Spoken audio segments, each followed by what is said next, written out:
What is going on, you guys? Anthony here with Pistons Talk. Welcome to our post-game show. Hope you guys are having a great Friday night. What a way to start the weekend with a Pistons victory over the Sixers.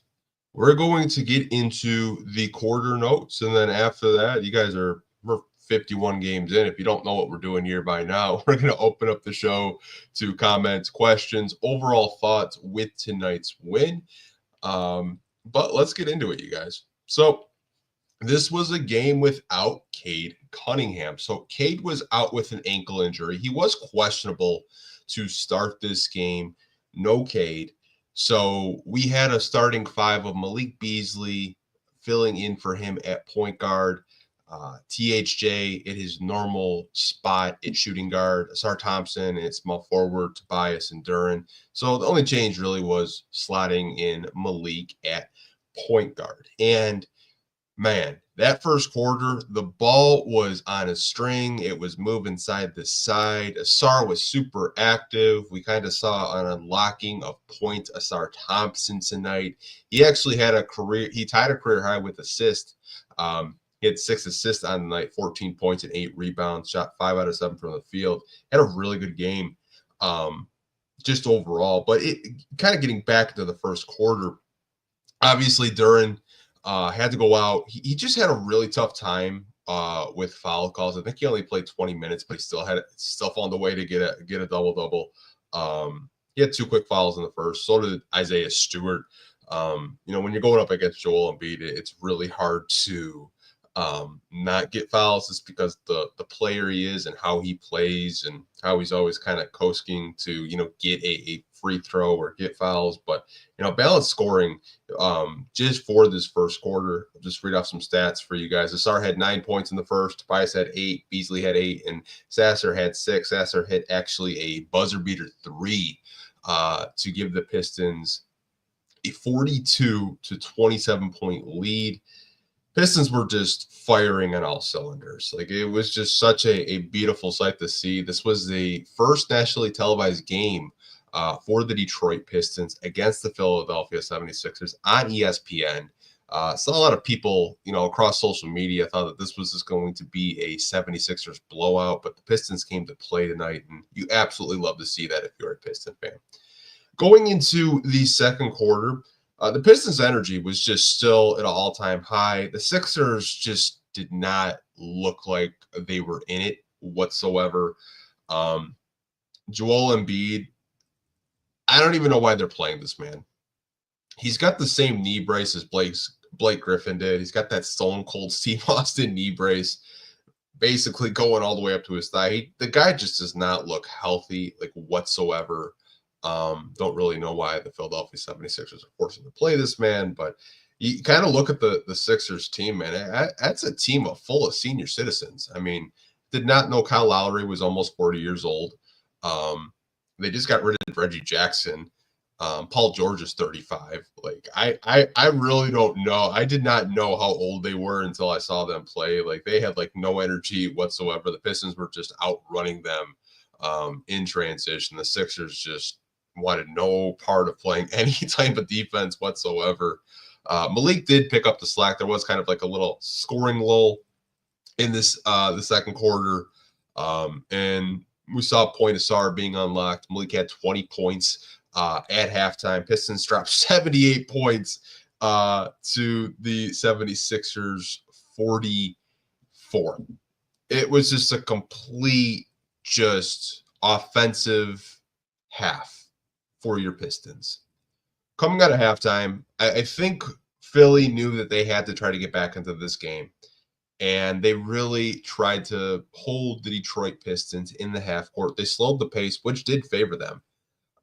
They got back into this game a little bit. They went on a 27-7 run, and the Pistons went scoreless, which is starting to become a theme, which I'm starting to get worried about, because they went on a 8-minute stretch without scoring this week, and they went on a 5-minute stretch in the third quarter without scoring. The offense, when they're not running in transition and they're forced in the half court, it's very stagnant. They're settling for jump shots, which I know we want to be positive with this win, obviously getting back into the win column, getting back to 500, but that is something I am monitoring with just a stagnant um, offense and not being able to score the basketball for long spurts.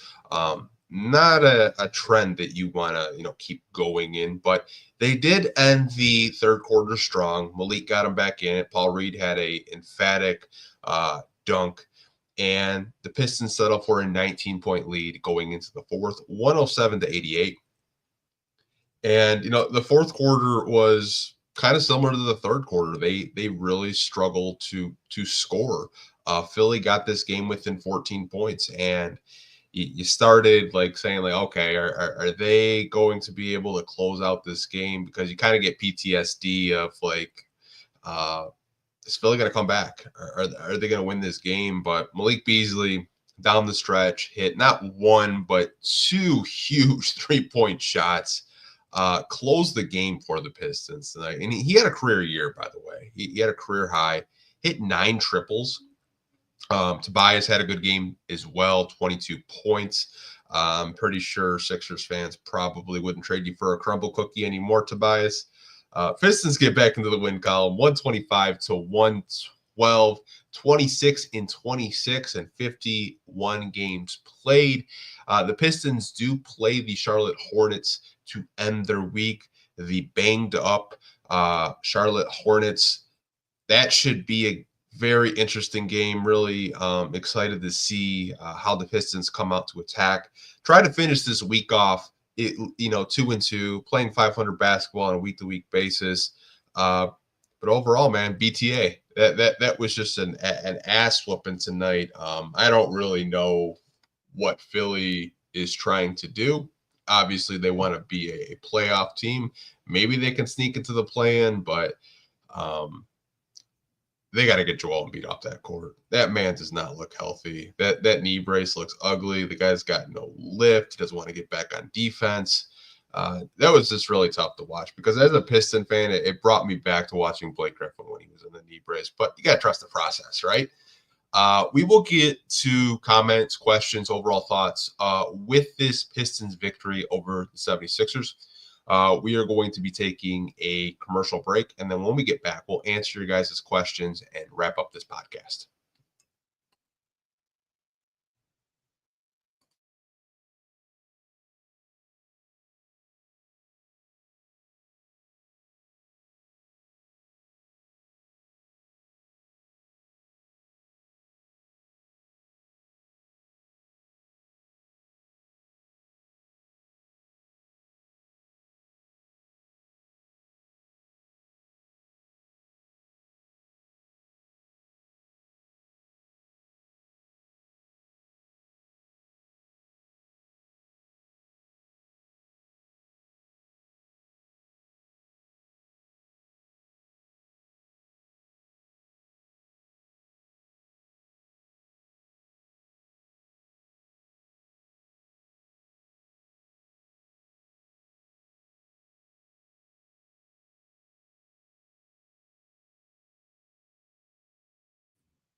Okay, guys, we are back. This is part of the podcast where we answer any questions, comments, overall thoughts about this Detroit Pistons victory tonight, or it could just be about the team in general.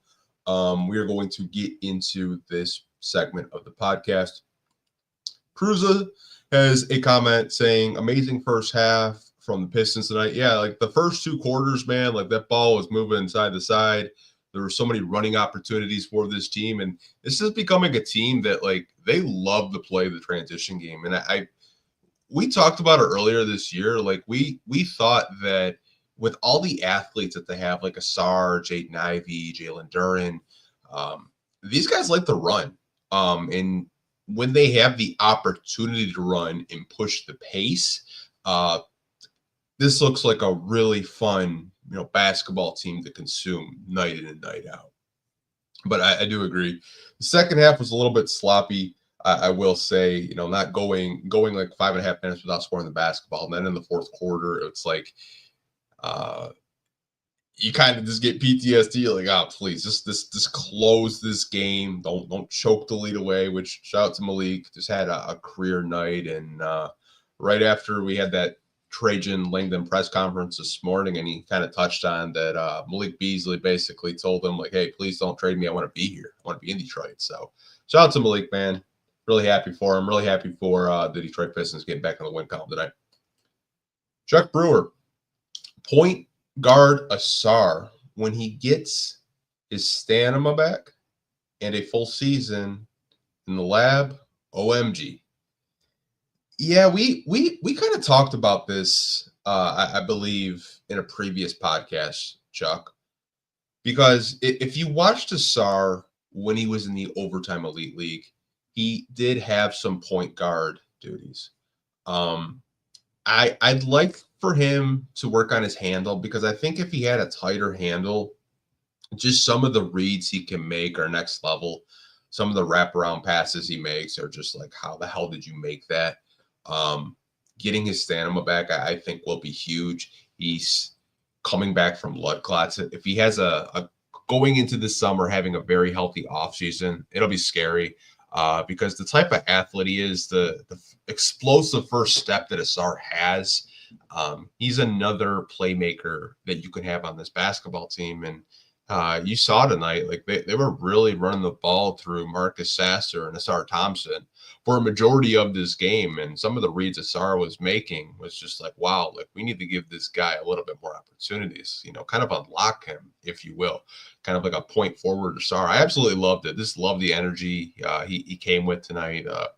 Philly did not know what to expect with the kid, because there were several plays where he was just out hustling them for rebounds, burning them, running the floor hard. Like he's just a one-on-one athlete. Like Cade Cunningham said, both of those Thompson twins, they're not like the rest of us. They're just gifted NBA players. Origin of Z, how was Malik not in the 3-point contest? So I had this question too, and I'm glad you asked it. So apparently, from asking people that are a lot smarter than I am, and they actually cover basketball for a living, that are like journalists and writers, I should say, All-Stars get first bid at the 3-point contest. So if they want to compete in the 3-point contest, they have first like dibs, if you want to say that, first dibs on competing in skill challenges, slam dunk, 3-point contest. So Cade wanted to compete in the 3-point contest. I think Malik should be there personally. He's at 200 3-pointers made, and we're not even at All-Star break. He's going to absolutely shatter Sadiq Bey's record for the most 3-pointers made in a single season by a Detroit Piston. He had 9 tonight. He definitely should be in the 3-point contest. I wonder if Malik told Cade, like, hey, go out, represent us and, win that 3-point contest trophy. But apparently the All-Stars have first dibs on, all the little contests they have, the games that they have, leading up to All-Star break. Mr. My City, Alexa, play Pistons won again. You are going to actually set off my Fire TV if I if I didn't say that quietly enough. Shout out to GMAT Cash. If you haven't listened to that, definitely the Pistons anthem when they do win. Mr. My City, shout out to you, man. J Hart, boots on the ground today. Little Caesars Arena was lit as F. ESPN wasn't ready. Proud of my team and my city tonight. Shout out to you, J Hart, making it out to a Pistons game on a Friday night. I'm sure it was a lot of fun. I know a lot of people are really upset that Cade wasn't going to suit up tonight, but the way they played, I think it kind of makes up for it, because you got to watch a very entertaining basketball game where it was selfless basketball. Everyone had touches. Everyone scored tonight. I absolutely love it, man. Like, I love the unselfishness with this team. There's no egos. There's no player on this team that needs their 30 touches a night or, I need to get my 30 type of player. Like, it's just next man up mentality. And you have to love how JB Bickerstaff And the Detroit Pistons front office and organization has completely done a 180 with this team, going from the laughing stock of the NBA last year to a team that is being talked about with more respect on ESPN. Like Kendrick Perkins and Udonis Haslam, they were talking like really positively about the Pistons, pregame, saying like, bringing in those veterans was the right thing to do for this team, and they're going to be a team to watch out for years to come because they have a young core still intact. They have veterans that really gel well with this locker room.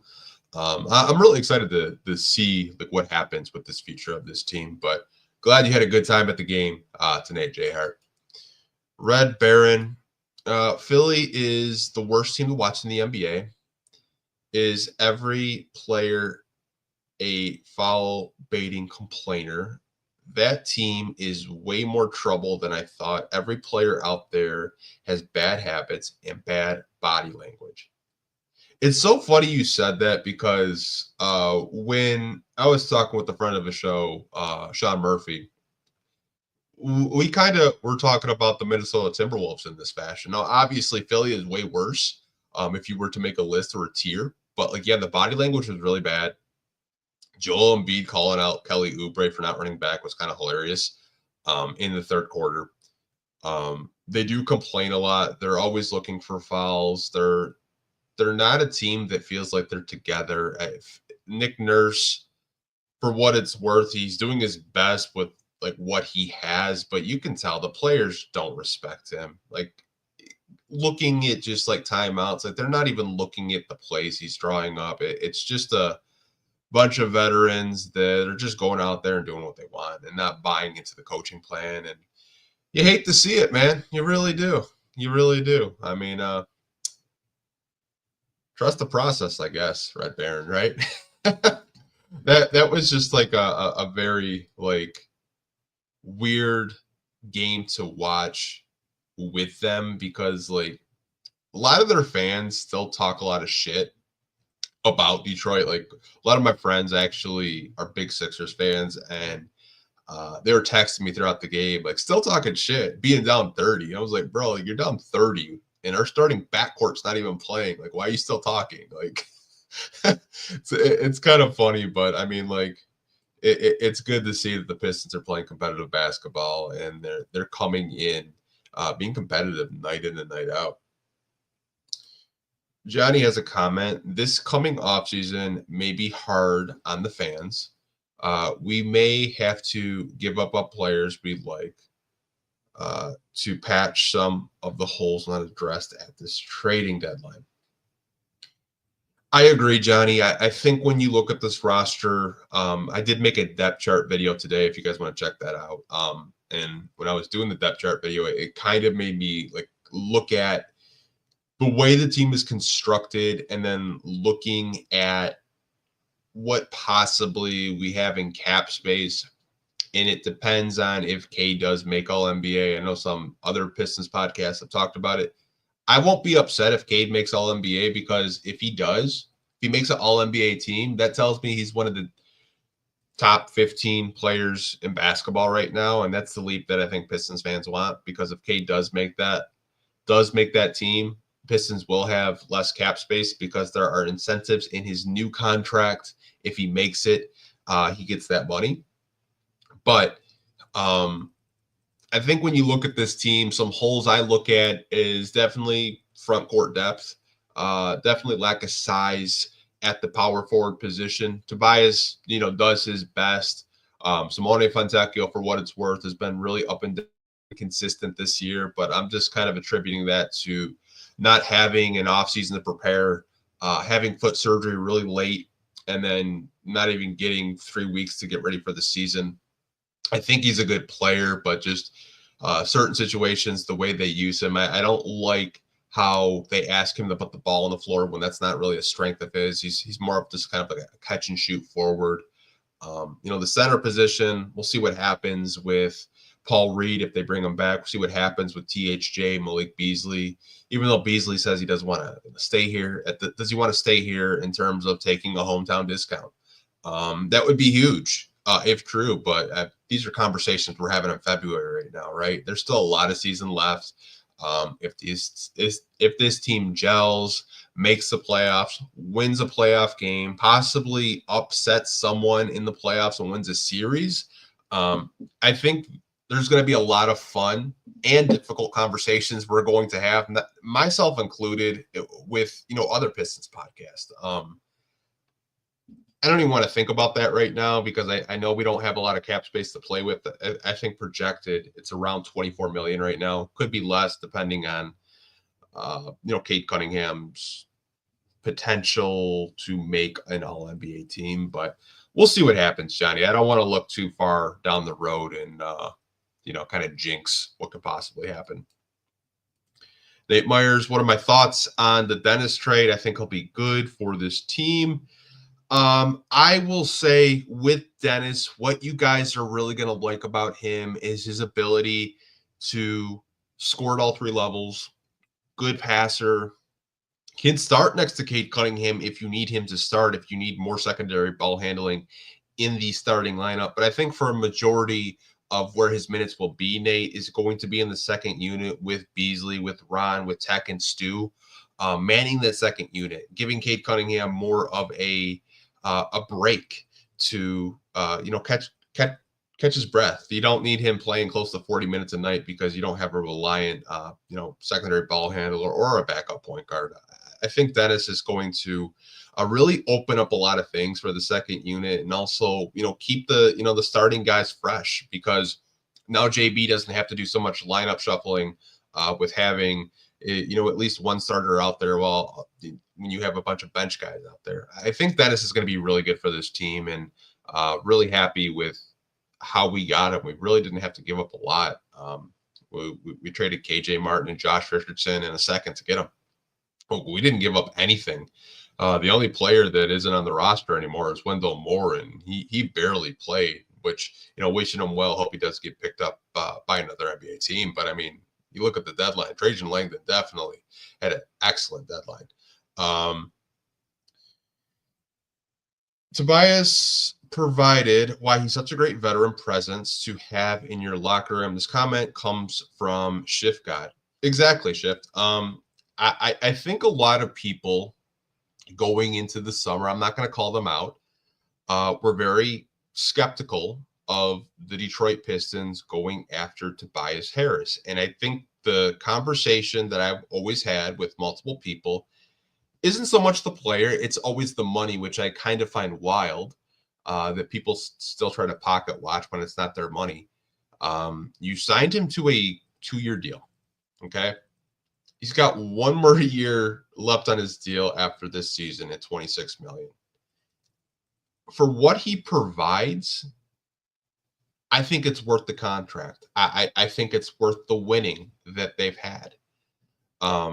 Because I've told you guys, I feel Tobias Harris is a security blanket for this team. What I mean by that is Cade has someone he could pass the ball to.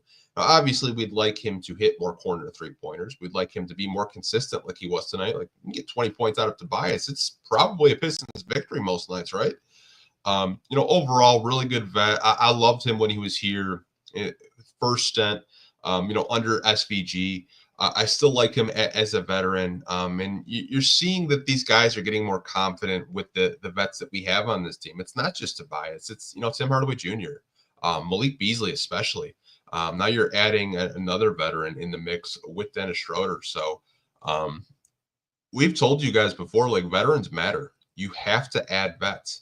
I felt like the vets that we had last year weren't impactful veterans. No shot at Bojan Bogdanovic or Alec Burke, but those guys weren't not impacting winning. They were getting their shots, going home, and not really spending any sort of time off the court with these players. Malik is spending time with these young rookies, these young core guys, outside of basketball. So is THJ,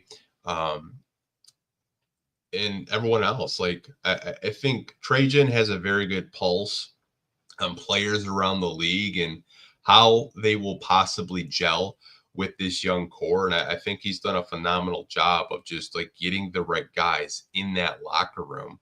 And you're seeing it in the win column. You're seeing it in these post game. You're seeing it in these social media posts. Like these guys like being around with each other, and I think that's a really big reason why you didn't see like a massive trade from the Detroit Pistons, because one, it probably would have cost a lot. What would have cost them a lot of their young core, and two, you don't want to disturb the chemistry they currently have with the Detroit Pistons right now. This is a team that is, um, I think you could say, bonding on a night-to-night basis. The bench is always laughing, having a good time. You know you have a good locker room when the coaches are completely out of character and jumping up and down. I don't know how many times tonight I saw Jarrett Jack jumping up and down like he was still playing when he's supposed to be professional and supposed to coaching these guys up. He's jumping up and down with the players. So just from top to bottom, this organization is definitely changing, and it's heading in the right direction. I think as a Piston fan, you absolutely love to see that. But I'm going to wrap this podcast up, you guys. We will have a podcast this weekend with our guy, Sean Murphy. I actually just got a text from him confirming on Sunday. But we're going to do it on Sunday, even though it is Super Bowl Sunday. Maybe give you guys something to watch. But until next time, you guys, we'll catch you on another podcast. Take care. Have a great weekend. Go Pistons.